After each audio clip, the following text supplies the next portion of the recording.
I've been paying attention to this story for over a year now. And there's been legislation out here in California for fast food workers to make a minimum of $20 to $25 an hour. I said, oh my God. Why is that important to Anton? Why did that even hit my desk? Why did that hit my desk? Well, it hit my desk because I'm trying to figure out how that affects inflation, how that affects the different companies that I may be invested in. One of my favorite companies, for example, is McDonald's. Shout out to Next Level on Cash App. I'm trying to understand how this affects us all and how we will suffer or be successful as a result of it. I need to know. It's an accessory dwelling unit. Shout out to my dogs out there. $20 an hour for fast food workers. Minimum. Well, GK says $20 an hour is poverty here anyway, but you're not getting it.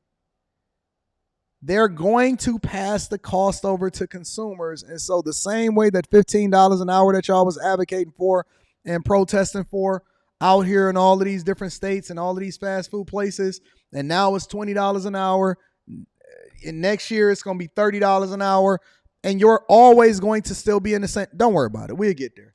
Let me go ahead and share this with you guys. This is what was happening over a year ago and what McDonald's was saying and communicating, and that they was having a problem with. After months of rallies across California, the new legislative victory for fast food workers could transform the industry and significantly impact the wages earned by hundreds of thousands of low-paid workers. I'm overjoyed. I never thought to be part of a movement like this. Under the bill, employees like Evelyn Barrias could easily make up to $22 an hour starting next year and an annual cost of living adjustment. So COLA, the exact same thing that the UAW members are fighting for, and also the casino workers here in Detroit, COLA, which is called a cost of living adjustment, is short for it. I'm going to be reading those super chats shortly. They are now going to be making about $22 an hour. This is the thing that they were fighting for. So you got to remember, this video that we're looking at right here is a year ago.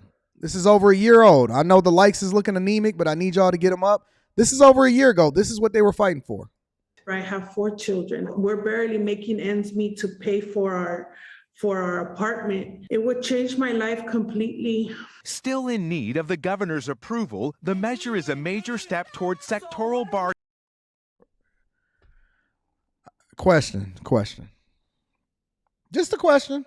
I'm not judging. I won't judge. I'm just asking. If you can't take care of yourself, and I'm always just curious, how do y'all have time to be pumping out 4 kids? Just a question. If you don't have the capacity to be able to take care of yourself, how do you have time to take care of 4 children?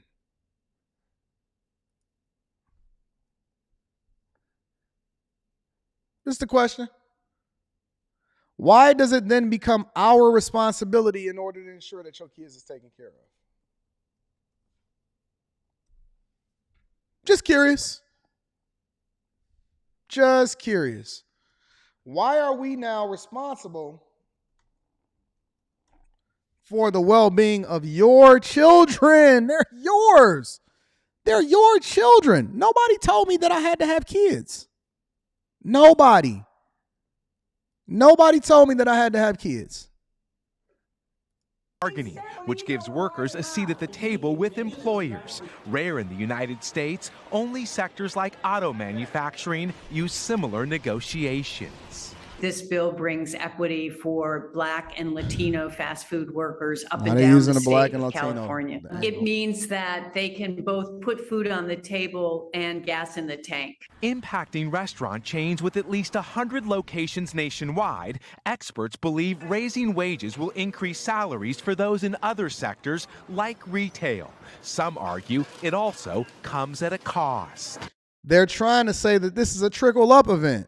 What's the impact for customers? Yeah, I think customers are going to see a 20% effective food tax on menu items just to pay for this bill. Tonight, the fight over fast food laws and its impact on both sides of the counter. Miguel Almaguer, NBC News.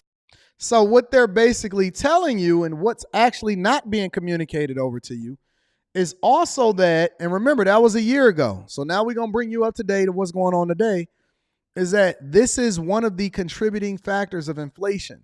Just because you're perceived to be making more money does not mean that you're going to be living the American dream. All right? New 5 fast food workers in California will soon get a boost in pay after Governor Gavin Newsom signed a law today that raises their minimum wage. Fox 11's Marla Tejas here with details. Marla. It's going to be life-changing for a lot of people, right? So starting next year, fast food workers will get about a $5 an hour raise, getting paid at least $20 per hour. This is after a new law was signed today by Governor Newsom. 80% of the workforce in these fast food places, 80% are people of color. Two-thirds are women. The majority are breadwinners. And we have the opportunity to reward that contribution, reward that sacrifice. Governor Newsom today speaking in Los Angeles at SEIU Local 721 before a crowd of labor leaders and some of this state's 557,000 fast food employees. This new law bumps fast food workers' average wage of $16.60 an hour to $20 an hour, effective April 1st, 2024. It applies to workers at restaurants that have at least 60 locations nationwide, including, of course, Jack in the Box, where Anisha Williams makes a living, earning, for now, $17 an hour. We didn't talk to legislators, senators. Little old me, Anisha Williams, mother of 6, never thought that I can move mountains. What the? Jesus Christ.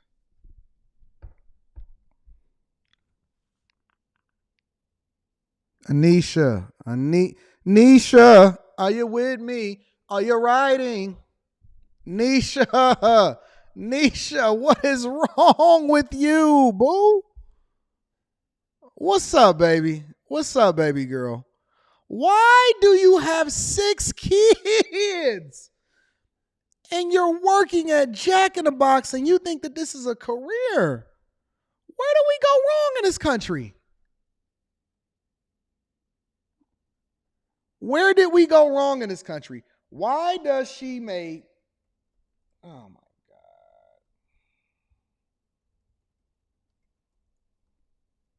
God. Anisha, that is not supposed to be your life, boo. That's not you. The help and the support of so many people and told us no. But guess what? We told them, yes, we can. The new law also creates a fast food council that has the power to increase the wage each year through 2029 by 3.5%. Now, currently, the U.S. Bureau of Labor Statistics reports California fast food workers earn just over $34,000 a year, which is below the poverty measure for a family of 4. In all, the $20 an hour wage will impact some 30,000 locations statewide. And once it does take effect in April, fast food workers here will have among the highest minimum wages in this country. The state's minimum wage for all other workers, $15.50 per hour, is already among the highest in the U.S. Now, chains, McDonald's owners, small business owners, so on and so forth, because this is going to be across the board. This is not just to the McDonald's places. This is not just to the corporations. You're not sticking it to the man. These are going to go to the franchisees, the rallies, all of that, right? And they saying that on average, this is going to add about $250,000 in additional costs to be able to run a business. An additional $250,000 in additional costs to run a business. Let me give you Gavin Newsom's speech about this whole thing, all right? Who I think is one of the worst governors in the United States of America, but Not for me to judge. That's for you guys to evaluate. I don't live over in California.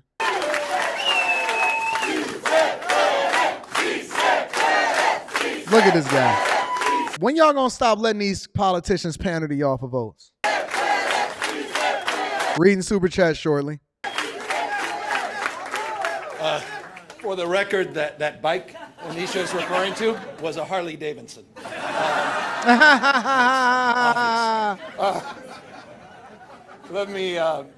I brought the bill. But I also brought a few thoughts that I want to share. It feels like yesterday I got a call from Mary Kay. I had just been elected governor of California. She said, I have to come out and visit you. I said, we can talk on the phone. She said, I have to come out and visit you. There's something we need to talk about. And she seeded this moment. And she also educated me on how long she had been working to advance this cause and this moment. State after state.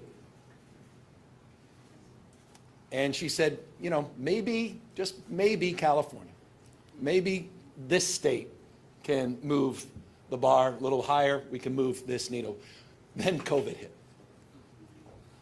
And it's sort of talking about the same vid that you was caught without a mask on while you was putting these crazy mask mandates on everybody else. Don't worry about it. Y'all forgot about that. We're going to continue. Set back a little bit of our own expectations, the moment. But in that moment, we realized that it actually launched this effort forward because we saw all of you show up. Some of you that were fired, some of you that were rehired at lower wages. We saw the abuse, we saw the inequities in terms of the wages and the treatment, and we realized we had a responsibility. Y'all love to be pandered to. Step up, and as a consequence of that, we were able to put together the coalition. But Anisha, you made a point about your own advocacy, and it's absolutely true. But I look around this room and I'm reminded of that old African proverb says, you want to move fast, move alone. But if you want to go far, you got to go together. Y'all going for this? Just curious. Are y'all going for this? Is this going to change y'all life? Is this going to put y'all in a better space? Is this going to help y'all get to the next level? Are y'all going to level up as a result of it? Y'all rolling with it? Is this what y'all want? Y'all got y'all camera phones up? Y'all advocating for it in the background? And it took the coalition of all of you to make this happen, to create the conditions. And so I'm really proud. We love to say, and the majority leader made this point, and Mr. Chair, I call him, the Assemblymember Holden, made this point. The future happens here first, California. We're America's coming attraction. This is a state, in the spirit of what both Davids said, is a state that prides itself not only being on the leading cutting edge, but we recognize businesses cannot thrive in a world that's failing. And that's an important point because we're not just about growth. This state's about inclusion. And that's the foundational. Is it diversity, equity, inclusion? Yo, this is the biggest crock of bull that I've ever seen in my entire life. If this is not an opportunity for this man to continue to steal y'all votes, I don't know what is. And y'all fall for it. Hook, line, and sinker. You fall for it in Chicago. You fall for it over in California. You fall for it over in D.C. You fall for it in New York. You fall for it all the way across the board. And these people continue to finesse y'all, and they get y'all votes, and they get y'all money, and they take everything from you. And then they say, here's these crumbs that you're going to continue to pay taxes on. Oh, by the way, inflation is continuing to go up. So your 15 that really went to 20 to 22 is not going to really help you. Meanwhile, we saddling business owners with additional taxes. And, just one more caveat. You're not supposed to depend on this for the rest of your life. This was supposed to be the job that you got out of high school or help you get through college or put you in a great space, and then you're supposed to grow out of it. But this is the thing that you're advocating for. And basically, they're saddling you with mediocrity, and you're going to thank them for it. You're going to tether yourself to the federal government in order for them to continue to make you feel good about yourself, knowing that they do not have your best interests at heart, but you going. You going. You are absolutely, positively going. You going. You in. You all in.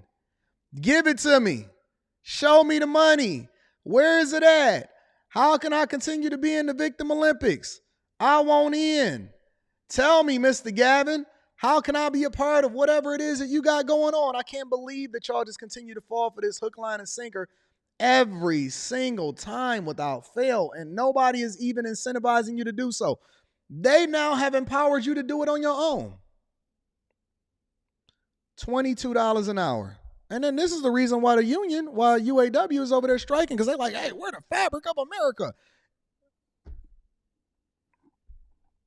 One thing I know about business owners, though, is that they always figure it out. Principle we're advancing here today. And I can assure you, this wasn't easy. If the reporters are out there, please know this. This wasn't easy. There are 100 plus hours in the last few months negotiating this referendum off the ballot. That was a tectonic plate that had to be moved. It was a profoundly consequential prospect. Gotcha. Tens of millions, hundreds of millions of dollars would have been spent on that ballot to roll back the progress that the assembly members had made and advanced last year in SEIU. But we were able in good faith to negotiate that off the ballot once this signature is affixed to the bill. So basically what he just told y'all is this. I'm the man. Vote for me. Look at what I did for y'all over here in California. And they always go for the lowest hanging fruit. You know why? Because they tend to be the ones that's the least educated about what's really happening, which then empower them to continue to stay in office and for them to do the thing that's not in the best interest of the community. This is nothing but a new form of socialism that then penalizes the people that create the jobs and also incentivizes you to continue to stay in mediocrity. Unreal. And you have people that are saying, hey, I have 6 kids. I deserve this working at Jack in the Box. And I can't believe that we haven't ate the rich faster than we already are. Why should they do anything different if this is the thing that y'all empowering? Listen, think about it. Y'all voted for these people that are then making these laws. I don't know if it just so happened to be us over here at the Millionaire Morning Show that tend to have some sense. We got over 2,000 people in here right now. We must not have too much sense because the likes are still low. I don't know if it's just the people over here that have the million. Listen, they're giving you poverty. They're making you stay in somebody else's backyard. They're saying that they're raising the rates for you to continue to work these menial jobs. They're bringing over and letting migrants come into your city. They're busing them to your city. You're voting for your own demise every single day. Do you know that most presidents don't even campaign the way that they're supposed to in other states? They go to Rhode Island. They come up here to Michigan. They go to Florida. They don't even really tap into the places that's meaningful because they already know what California gonna vote like. They know what you already. It's nothing to offer you because they've already got you tethered to them, and you don't even have golden handcuffs on. You just got handcuffs on. You got zip ties on. You have zip ties on, and you continue to love to put yourself in the worst position possible because nobody will make you do the thing that's in your own best interest. They already know California is going blue. They already know how you're going to vote. Do you know why politicians don't really speak to the black community unless they know that you're the swing voters? You know why politicians often say stuff like, if you're not voting for me, then you're not black? You know why they don't really come into you know why they don't go over to Illinois and make a pitch to the state and then incentivize y'all to vote for them? You know why they don't give you anything? You know why they don't meet you at the negotiating table in order to be able to vet out a fact? I'll give you an example. Ice Cube did the whole plan where he wanted to have a conversation with both sides of the aisle, and black people killed him for it. The culture killed him for it. The chicks that's on, what was it, Cocktails with Queens, Vivica Fox and Lisa Ray and all of them, they drilled him for it. And they never even came and had a conversation with Cube, even though they said that they was after they won the election. They never came back and kicked it with you. You know why? Because they already know what you're going to do. Hey, listen, man, them people over there, give them a couple crumbs. They going to shut up for the next 2 or 3 years until some other thing. It's going to be some cop over here that profiles somebody. And so we going to make them the villain. We going to go over to the African-American Museum. We're going to put on our kente kente cloths. We're going to kneel in front of them. And then we're going to make them make sure that they continue to make us rich. And we're going to be their saviors. We're going to create the problems for them. And then we're going to save them from their problems, allegedly. And then we're going to continue to run y'all up. Santedra says, Anton is conservative in his views. You conservative in your lifestyle and you don't even know it. We were conservative with the ways that we looked at things, and we've been conservative for a long time, but we vote based off of liberal policies, and then we get mad at ourselves or we get mad at society when they start to implement these policies that's not in our best interest. Case in point, California. Case in point, Chicago. Case in point, San Francisco. Case in point, Oakland. Case in point, DC. Case in point, New York. Case in point, all of these different places. And then when y'all go over to Texas, y'all can't understand why they don't even want y'all there. They say, listen, we don't want y'all from California over here. We don't need no. Texas is full. Texas is full. Texas is full. If y'all states are so awesome, let me go on my little rant, then we're going to move over to the next thing.